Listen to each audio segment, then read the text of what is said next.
Olá, queridos amigos, sejam todos muito bem-vindos para juntos aprendermos um pouco mais acerca das parábolas de Jesus.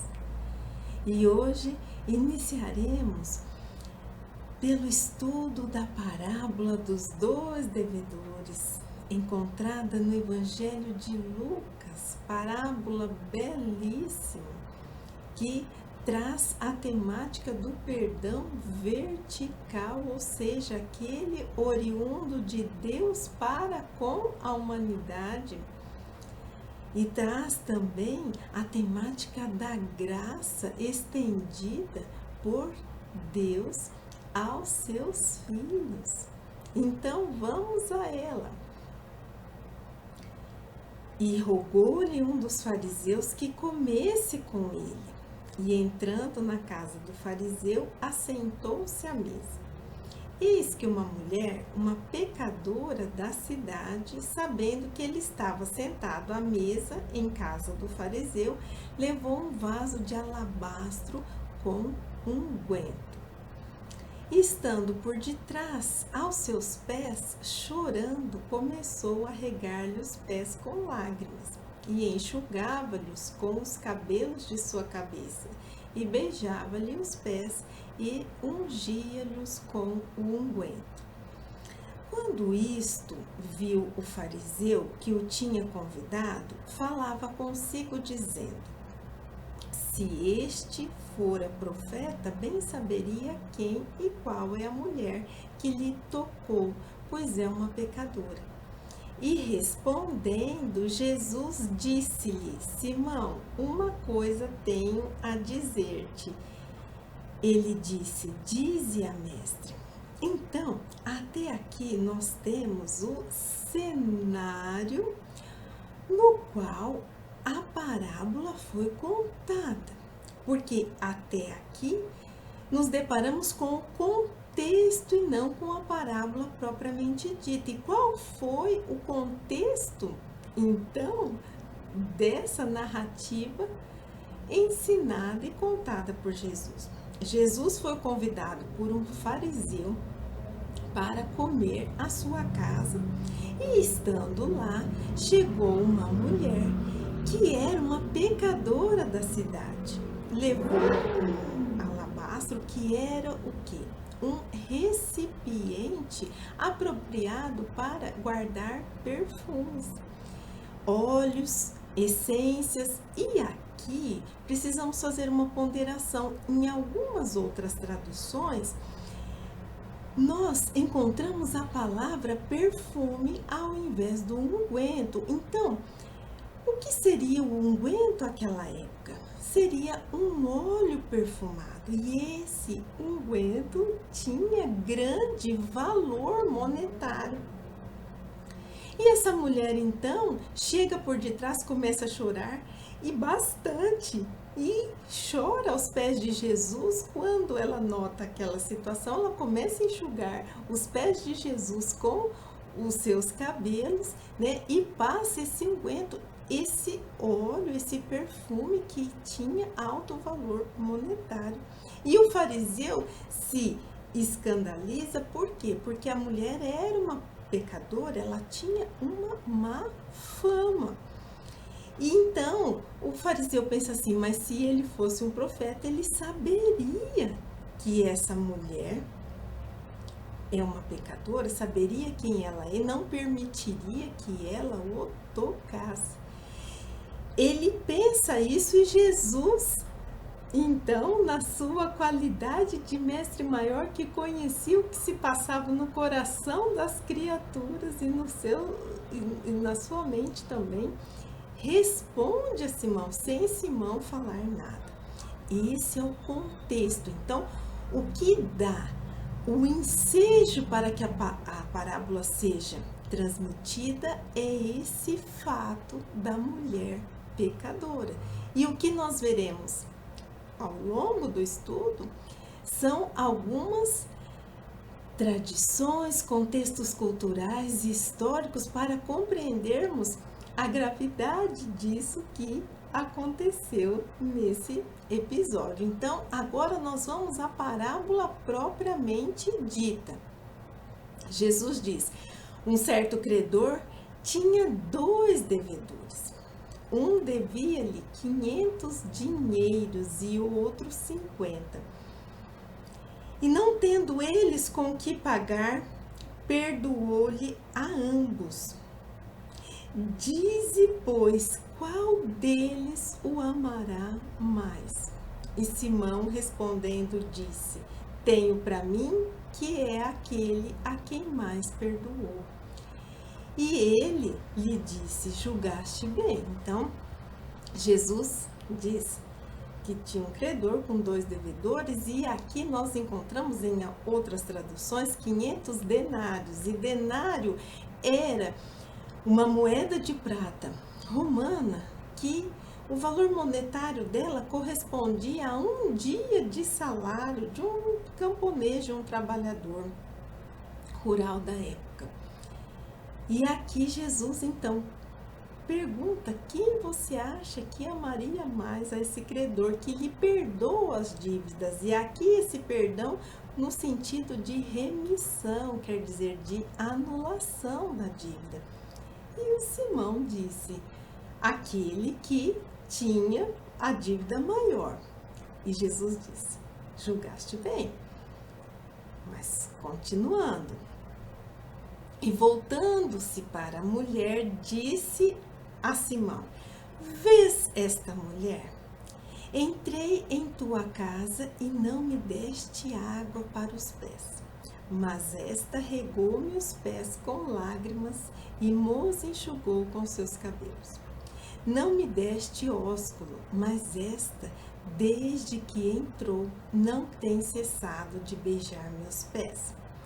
Não me ungiste a cabeça com óleo, mas esta ungiu-me com os pés com unguento.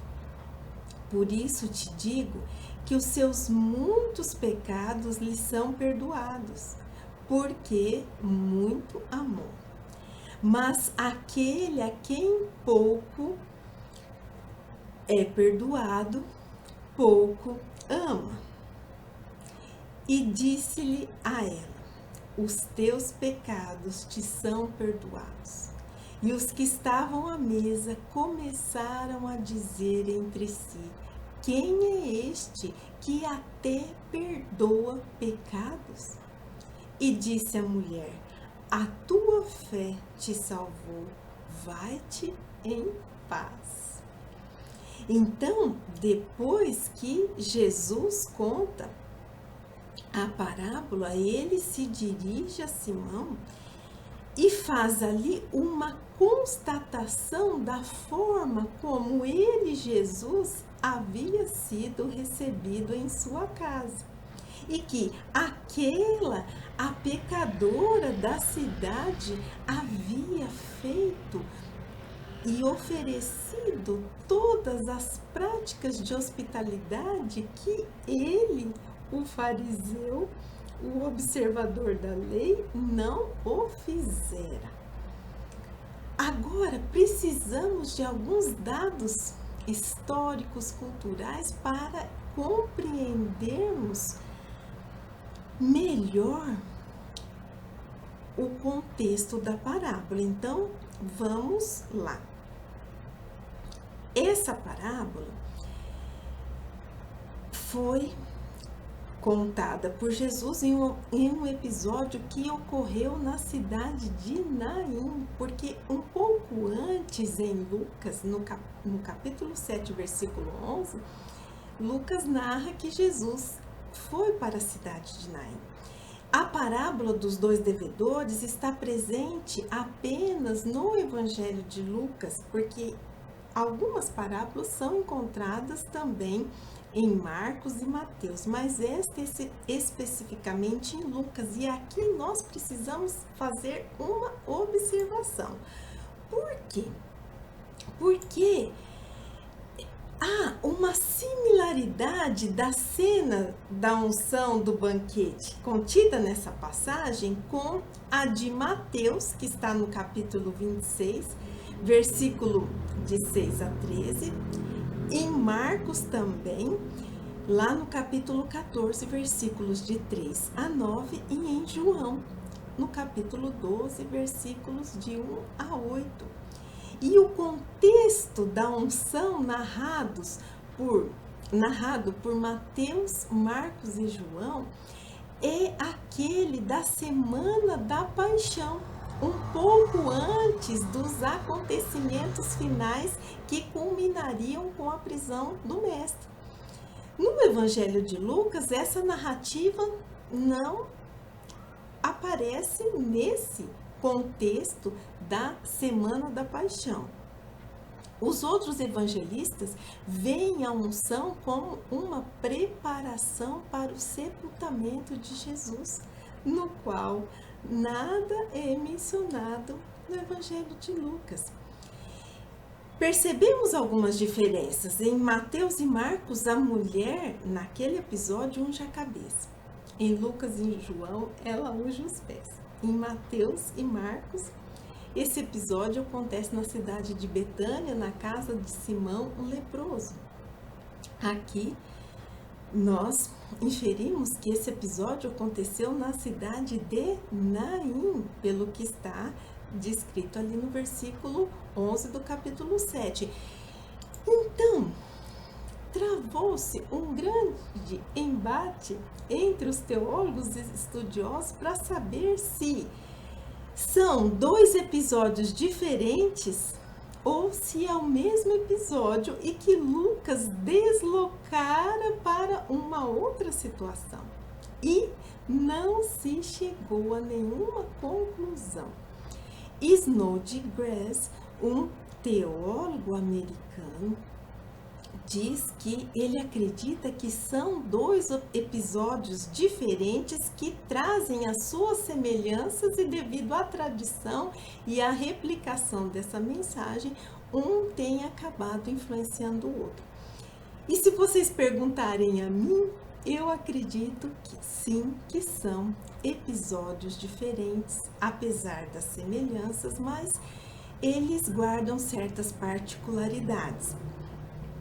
Esse episódio, não está inserido na chamada narrativa de viagem de Lucas, porque o Evangelho de Lucas, ele narra grande parte da viagem de Jesus a Jerusalém.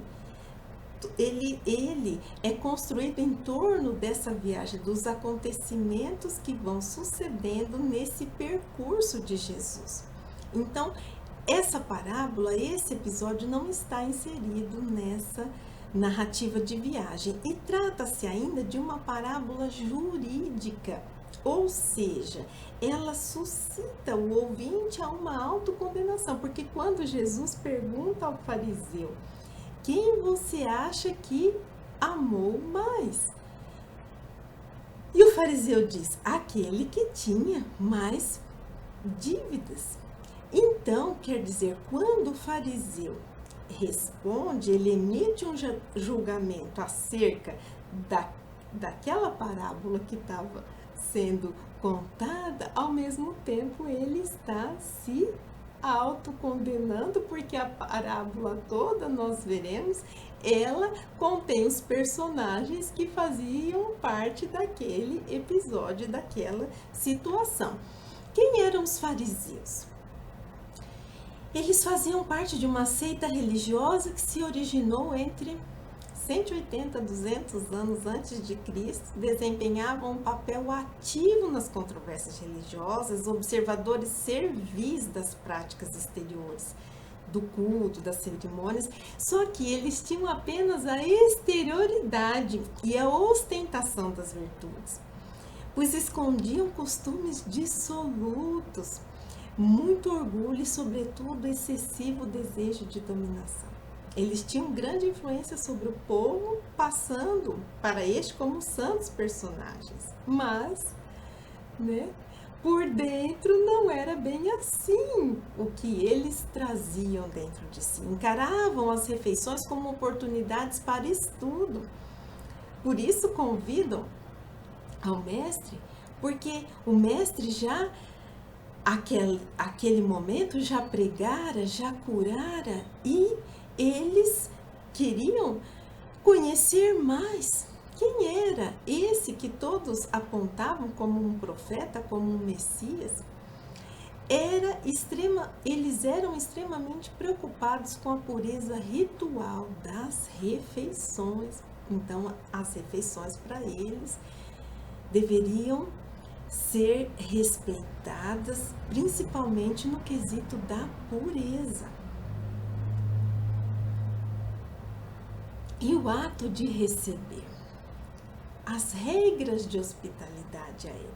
Isso é importantíssimo para compreendermos o que aconteceu com Jesus naquele momento, porque se não conhecemos isso, pensamos assim, não tem nada de errado. Jesus foi convidado para comer na casa de um fariseu, estava comendo e aconteceu todo esse episódio.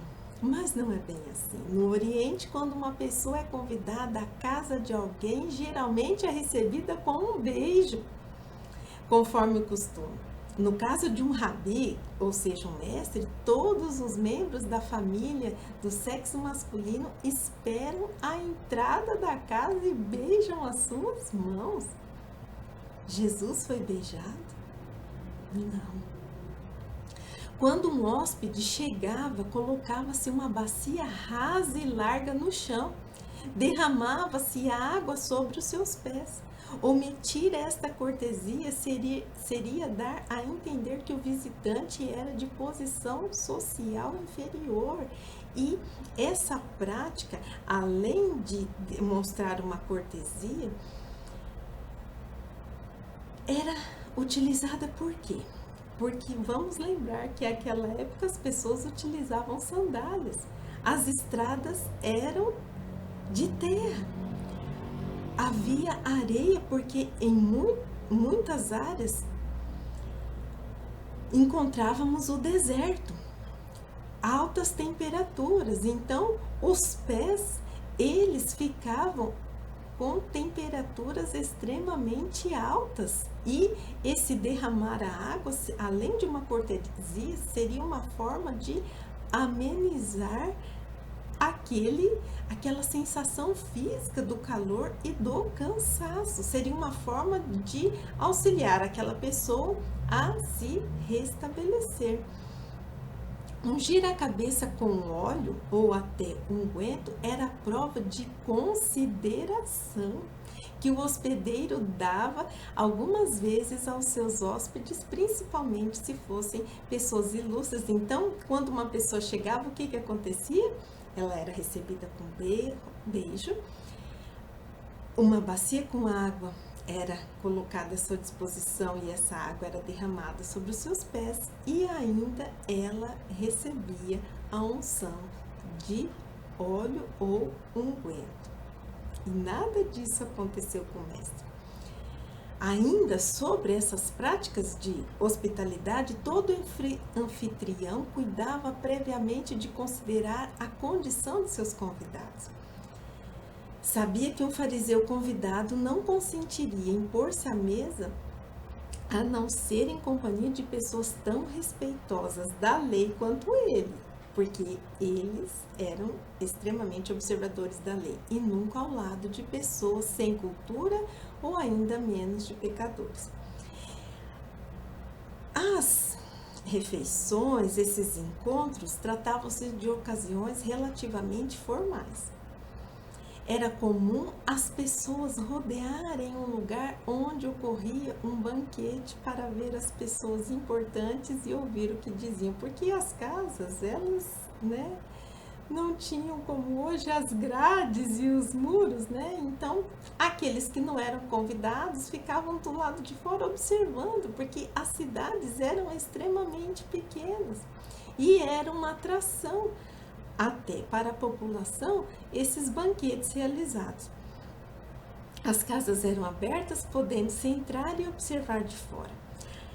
Agora, atacar a hospitalidade oferecida Não importam quais sejam as circunstâncias, é coisa desconhecida em fato ou ficção, na experiência pessoal, na história tradicional. Então, assim, o que não era comum era atacar essa hospitalidade, mesmo que fosse mal recebido, não se falava nada. Aqui, Jesus, depois do julgamento em pensamento de Simão, ele sim faz uma constatação das falhas dessa hospitalidade. E não se fazia isso de atacar a hospitalidade, por quê? Para não criar uma inimizade. Não era comum convidar mulheres para banquetes desse tipo, geralmente, então, só os homens, né? Ainda mais naquela época. Uma mesa longa e baixa, ou mais frequentemente, apenas grandes pratos de madeira são colocados ao longo do centro da sala. E os divãs baixos de ambos os lados, nos quais os hóspedes, colocados segundo a ordem de sua posição, reclinam-se, apoiando o cotovelo esquerdo, com os pés afastados da mesa. Não se utilizavam talheres. Eu vou mostrar aqui uma figura de como eram feitas as refeições naquela época. Os pés são sempre colocados por detrás da pessoa que está reclinada por causa da natureza ofensiva e impura dos pés. Na sociedade oriental, desde os tempos imemoriais até o presente. Então, aquela época, esse móvel se chama triclínio e reclinar-se, então, está relacionado a refeição. Então, aqui percebemos que os pés ficavam para trás, havia uma mesa baixa no centro, com ali pratos grandes, onde as pessoas com a mão, elas iam alimentando-se. A mulher chega então por trás. Jesus, teoricamente, não a avistou, mas o que Simão, o fariseu, se indigna é porque quando ele, sentiu as lágrimas e sentiu que ela estava enxugando os seus pés com seus cabelos e ainda passou um unguento, ou ele já deveria saber só pela aproximação se ele realmente fosse um profeta, ou ele, ao avistar, deveria ter impedido aquela ação, porque existem também outras situações que precisamos levar em consideração, que as mulheres daquela época, elas andavam sempre de cabelos presos. O soltar os cabelos, representava um ato de sensualidade à época, às vezes também representava um luto ou uma devoção religiosa. Mas não era comum, ainda mais partindo de uma mulher com fama de pecadora. Como as mulheres não participavam dessas refeições, elas não ficavam ali junto, uma mulher, adentrar aquele ambiente também foi visto, e era visto à época como uma atitude de transgressão. Então aqui nós fazemos uma observação. A mulher transgrediu os protocolos, a tradição da época. Mas vamos analisar a atitude da mulher retirando a tradição da época. A mulher fez algo de errado. Se analisarmos que ela chorou, que ela enxugou os cabelos e passou nos pés de Jesus esse perfume, esse unguento caríssimo, e que se fosse uma mulher de má vida, esse um óleo perfumado serviria para o seu ofício, para fazer com que ela ficasse mais atraente. Pensemos nisso, mas continuemos. Quem é quem? Vamos analisar a atitude do fariseu e a atitude da mulher. A atitude daquele que tinha a aparência da pureza e da observação da lei. E a mulher que era a pecadora. Então, o fariseu, ele adota uma postura de desconfiança. Ele chama Jesus para comer à sua casa, mas ele estava na dúvida, pensando assim: qual será a desse que é dito como mestre? Qual a sua intenção? Será que ele realmente é tudo isso que a multidão diz? Ele tinha dúvida se Jesus era realmente um profeta. Ele não recebeu Jesus com as regras da hospitalidade da época. Nós vimos, ele não deu beijo, ele não ofereceu água e não ungiu a cabeça com óleo. Quando Jesus aponta as falhas da hospitalidade, vocês acham que esse fariseu gostou? Muito provavelmente ele teve resistência em reconhecer os seus erros, porque ele se acreditava um cumpridor da lei. Então ele demonstra ali uma renitência, uma dificuldade de transformação moral. E ainda o fariseu ele fez um mau julgamento de Jesus. E muita da sua preocupação em virtude da opinião das pessoas presentes. Nossa, eu estou recebendo uma pessoa que permite que uma pecadora toque nele em público. E a mulher? Ela sentiu a verdade dos ensinos do mestre, porque provavelmente essa mulher já havia ouvido algum discurso de Jesus e ela reconheceu a grandiosidade de Jesus e ela reconheceu o amor e o acolhimento de Jesus para com os pecadores marginalizados da sociedade. Ela prestou a Jesus uma homenagem sincera, pois, como dissemos, derramou o seu óleo precioso. Ela foi carinhosa, ela não foi desrespeitosa em nenhum momento com o mestre. Ela reconheceu seus muitos equívocos e provavelmente aquele choro era de emoção e de arrependimento. Porque era o que Jesus provocava nas pessoas que se aproximavam dele. Ele emanava um amor tamanho que aqueles que fossem sensíveis conseguiam notar, sentiam-se envolvidos e transformavam-se. Ela deu o primeiro passo para a vida nova. Transformou-se diante do amor emanado por Jesus. Ela manifestou ali gratidão e amor a Jesus. Não se preocupou com a opinião dos outros quando agiu, porque ela agiu, ela fez tudo aquilo que Simão, o fariseu, não havia feito. Então nós percebemos que são atitudes opostas, atitudes contrárias. E o devedor de pouca monta, o que devia 50 denários, aqui representado na pessoa do fariseu, se achava um cumpridor da lei, mas ele o era.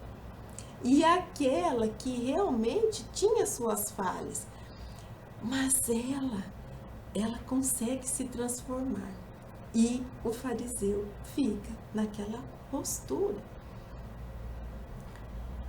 de renitência, aquela postura de desconfiança.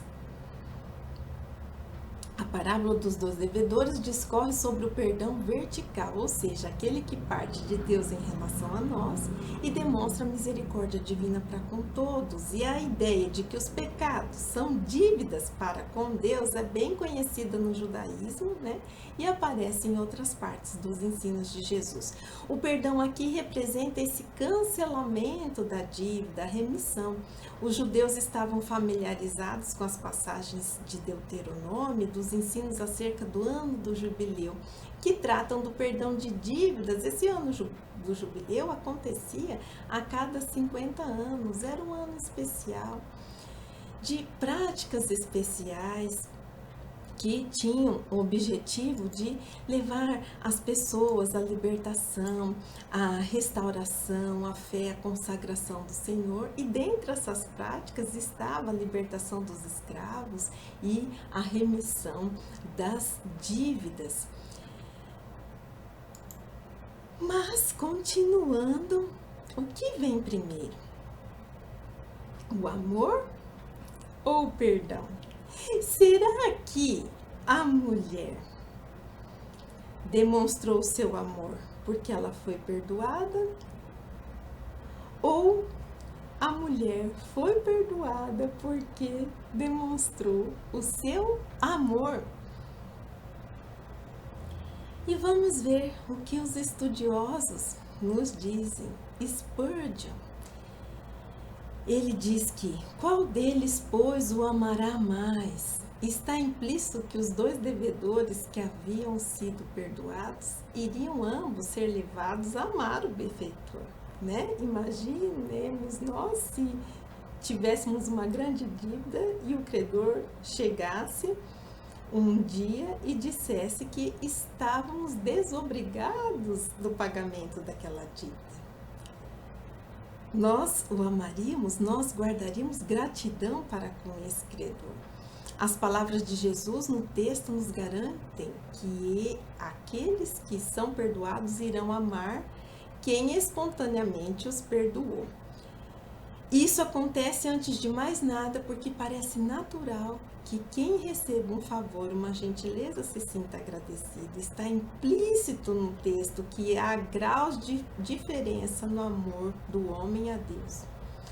Amarão mais por terem uma ideia mais clara que os outros do quanto custou haverem sido também por eles perdoados. Então, aqui nós percebemos a graça de Deus estendida a todos.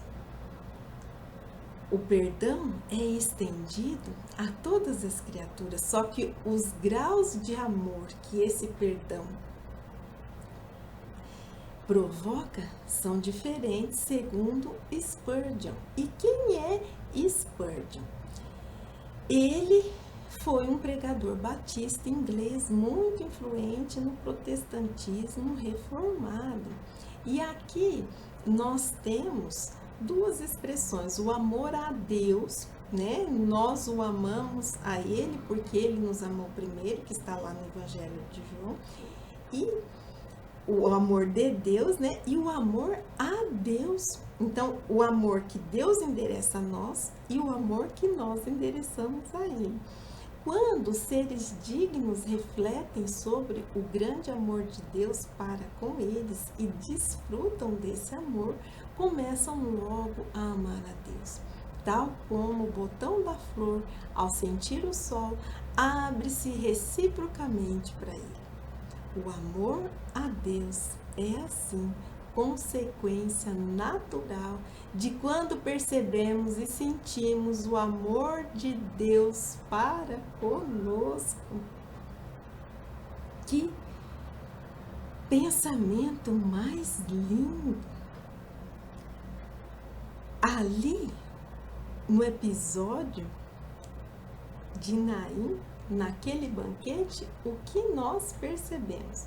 Nós percebemos a expressão do amor daquela mulher, que se expressa através daquelas atitudes de honrarias e de homenagens. Beijar os pés representava gratidão, representava honra, mas também um gesto de extrema humildade.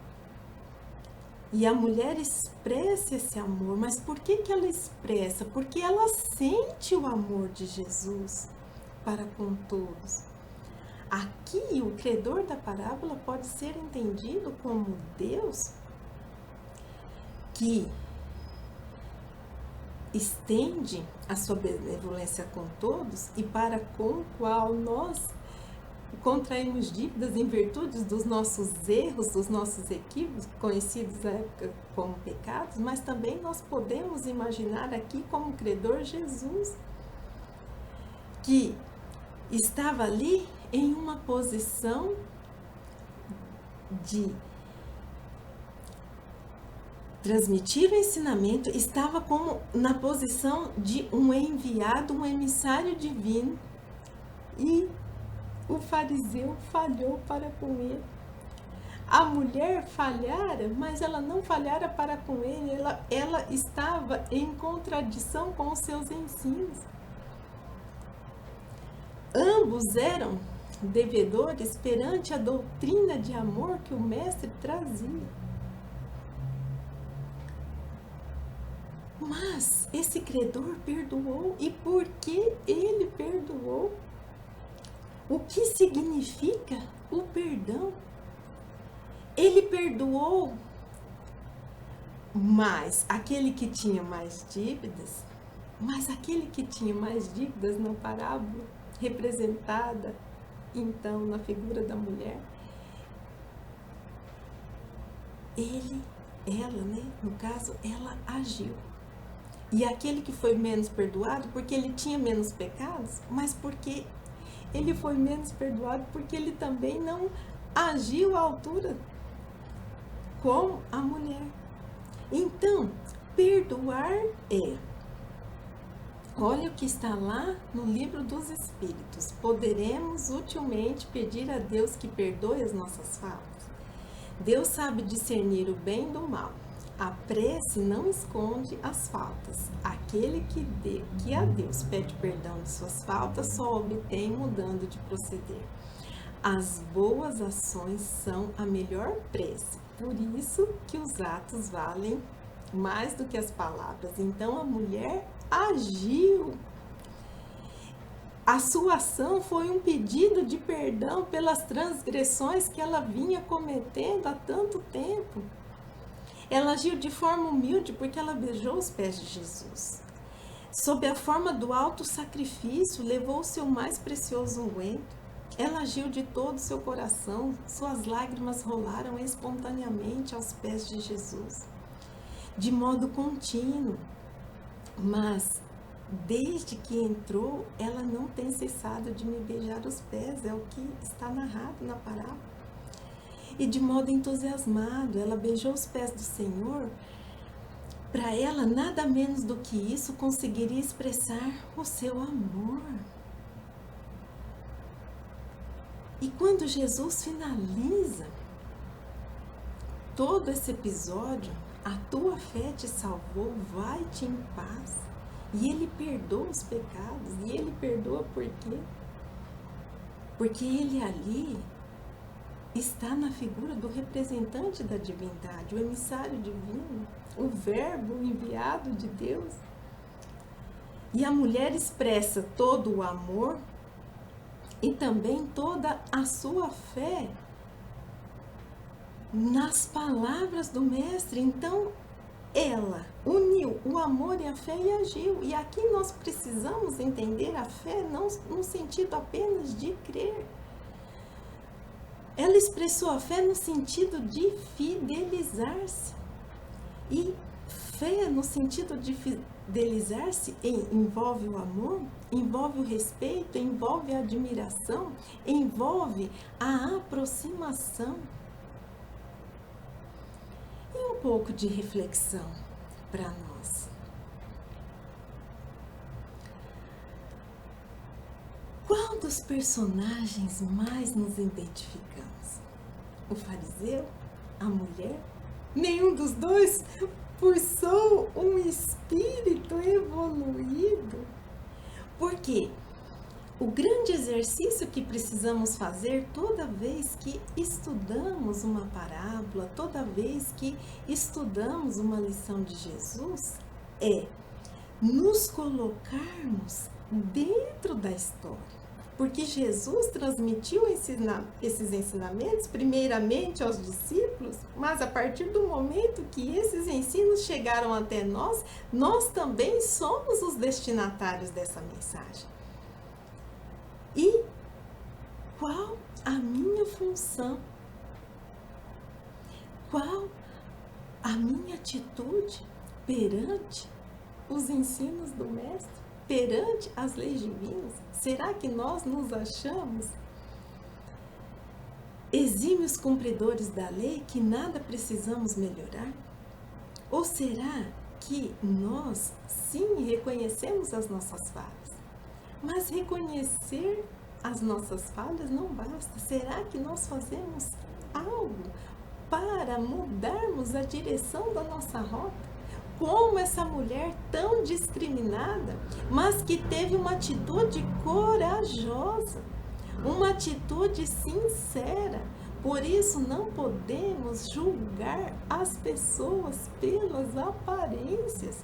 Não sabemos as circunstâncias que levam uma criatura a tomar determinada direção, a agir dessa ou daquela forma. E nem sempre aquilo que tem aparência de pureza e de bondade o é. Quem era a mulher pecadora? Alguns estudiosos, eles falam que ela era desconhecida.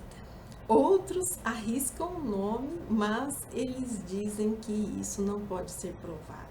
E aqui, agora, nós trazemos a contribuição da doutrina espírita, com sua maravilhosa literatura.